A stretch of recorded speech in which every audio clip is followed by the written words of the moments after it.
He's a punk. He's a dog. He's a pig. He's a con, a bullshit artist, a mutt.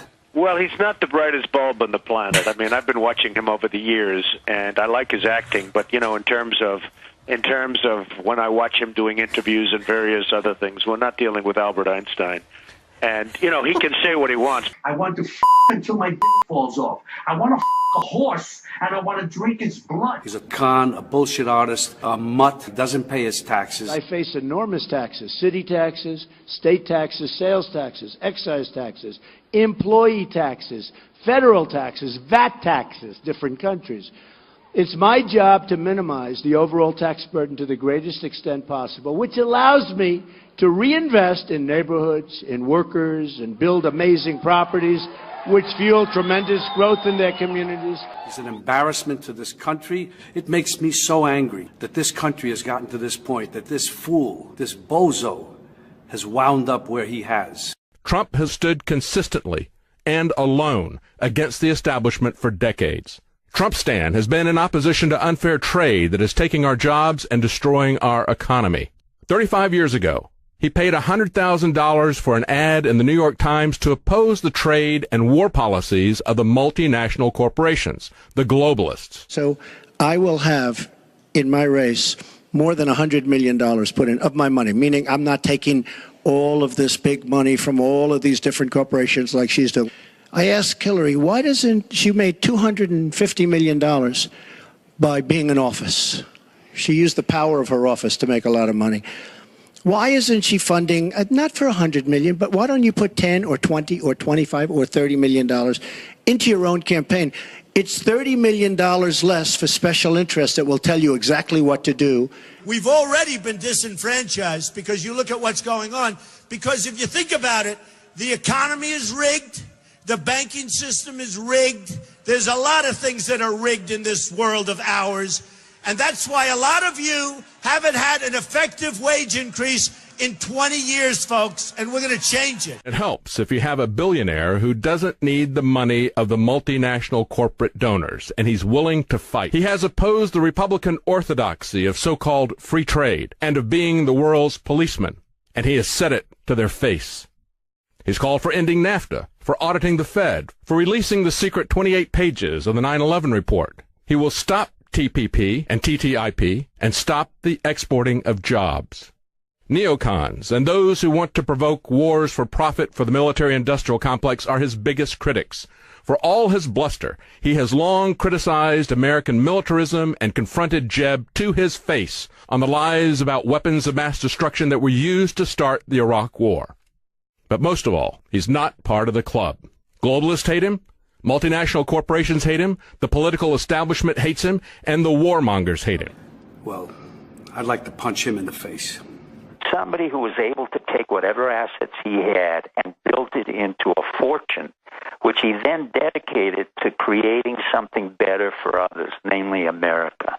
He doesn't need the power, he doesn't need the money, he doesn't need the accolades. This is somebody that we want for president? I don't think so. It's not about the Republican Party or the Democratic Party. It's about the people of America. We will no longer surrender this country or its people to the false song of globalism. The nation state remains the true foundation for happiness and harmony. We will never enter America into any agreement that reduces our ability to control our own affairs. What I care about is the direction of this country. This election will determine whether we remain a free country in the truest sense of the word, or we become a corrupt banana republic controlled by large donors and foreign governments. These WikiLeaks emails confirm what those of us here today have known all along. Hillary Clinton is the vessel, a corrupt global establishment that's raiding our country and surrendering the sovereignty of our nation. This criminal government cartel doesn't recognize borders, but believes in global governance, unlimited immigration, and rule by corporations. It also believes in no borders. Just come on, folks, come on in. Speaking in secret to a foreign bank, again, just revealed, Hillary Clinton said, my dream is a hemispheric common market with open trade and open borders. Well, there go the rest of your businesses, and there goes your country, folks. The corrupt establishment in Washington wants to surrender America's borders, even as they send our troops overseas to protect the borders of foreign countries. We're protecting the borders of foreign countries, but not our borders. A Trump administration will secure control, defend and protect the borders of the United States. Behind closed doors, when she thought no one was listening, she pledged to dissolve the borders of the United States of America. No borders. You don't have borders, we don't have a country.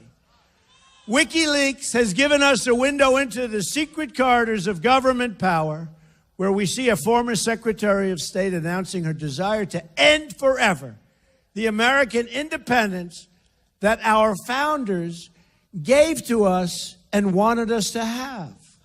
American soldiers have fought and died to win and keep America's freedom.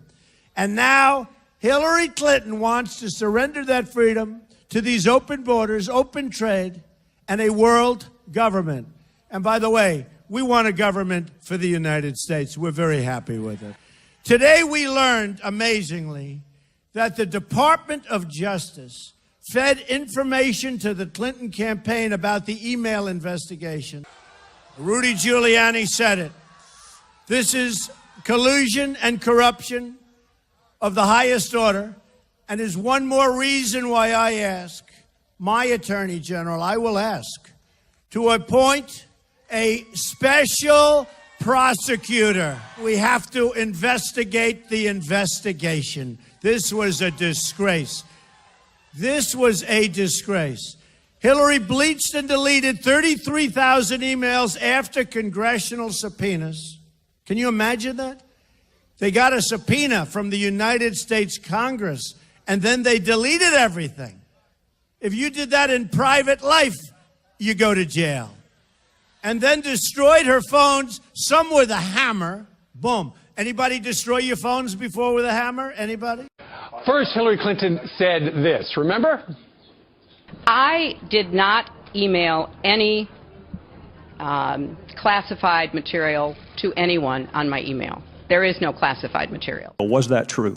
There was classified material emailed. I did not send or receive any information that was marked classified at the time. 110 emails in 52 email chains have been determined by the owning agency to contain classified information at the time they were sent or received. Everything that could be in any way connected to work is now in the possession of the State Department. No, we found work-related emails, thousands, that were not returned. Did you or any of your aides delete any government-related emails from your personal account? We did not. There's no doubt that there were work-related emails that were removed electronically from the email system. Classified material has a header which says top secret, secret, confidential. One of her assistants at the Department of State talking about how they didn't have a secure machine or something like that. And so she told him, well, if you can't fix it, just send it without the headers. She said send it with the strictly classification markings off of it. And use your home fax. Off. Right. That shows a willingness to expose national security secrets to a non-secure venue. That shows intent. And again, espionage, the failure to secure state secrets. Hillary Clinton says that she can't remember what a C in bracket stands for. See, that's her signature, Clinton, with the C in bracket right there. Some of the state secrets that she revealed use the proper true names of American intelligence agents operating undercover in the Middle East. When they lost their covers, they ran for their lives, and some of them didn't run fast enough and lost their lives. What I'm very, very worried about is the direction of this country, that it might go in the wrong direction. We need major surgery. This country needs major surgery. Are you the surgeon? I think I do a fantastic job, but I really would prefer not doing it. And I know people have talked to you about whether or not you want to run. Would you ever? Well, I just probably wouldn't do it, Oprah. I probably wouldn't, but I do get tired of seeing what's happening with this country. And if it got so bad, I would never want to rule it out totally, because I really am tired of seeing what's happening with this country, how we're really making other people live like kings and we're not.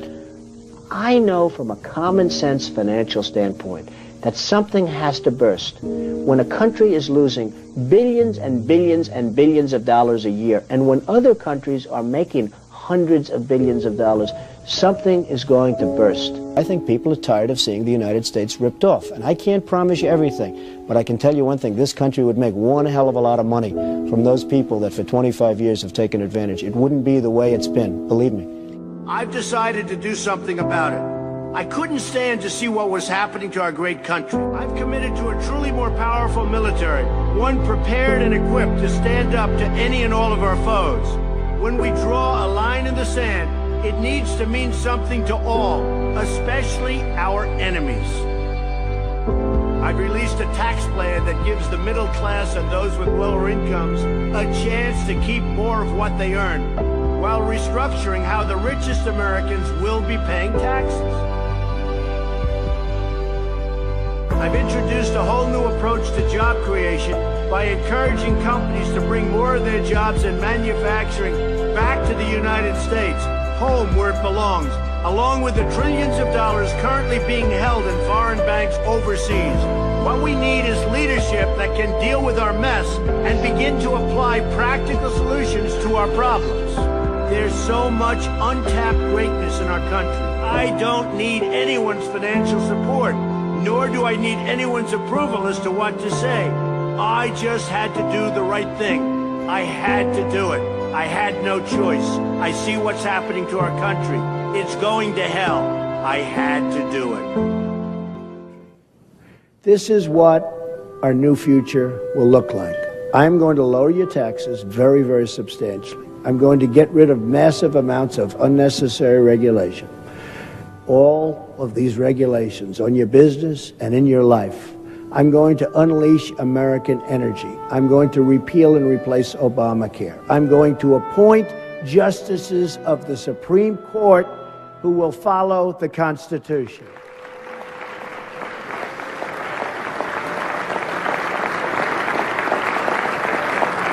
I'm going to rebuild our depleted military and take care of our vets who are treated so badly. In many cases, our vets are treated not nearly as well as people who come into our country illegally. We can't have that. I'm going to save your Second Amendment, which is under siege. I'm going to stop illegal immigration and drugs from pouring into our country and totally poisoning our youth and others. It's a tremendous problem. And yes, we will build the wall. The wall will be built. Mexico, by the way, we look at the trade deficit we have with Mexico. It's massive. The wall is peanuts compared to what we're talking about. And I'm going to renegotiate our disastrous trade deals, especially NAFTA. And we will only make great trade deals that put the American worker first and put the American worker back to work. That includes our miners and our steel workers. They're going back to work. We will rebuild our roads, our bridges, our tunnels, our highways, our airports, schools, hospitals. We'll rebuild everything. American cars will travel the roads. American planes will soar the skies. And American ships will patrol the seas. American steel will send new skyscrapers into the clouds. American hands will rebuild this nation. And American energy, harvested from American sources, will power this nation. American workers will be hired to do the job. We will put new American metal and new American steel into the spine of this country. Jobs will return, incomes will rise, new factories will come rushing back to our shores. We will make America wealthy again. We will make America strong again. and we will make America great again. Thank you very much. God bless you. Thank you. Thank you very much. Thank you. If you care about your future, vote for it.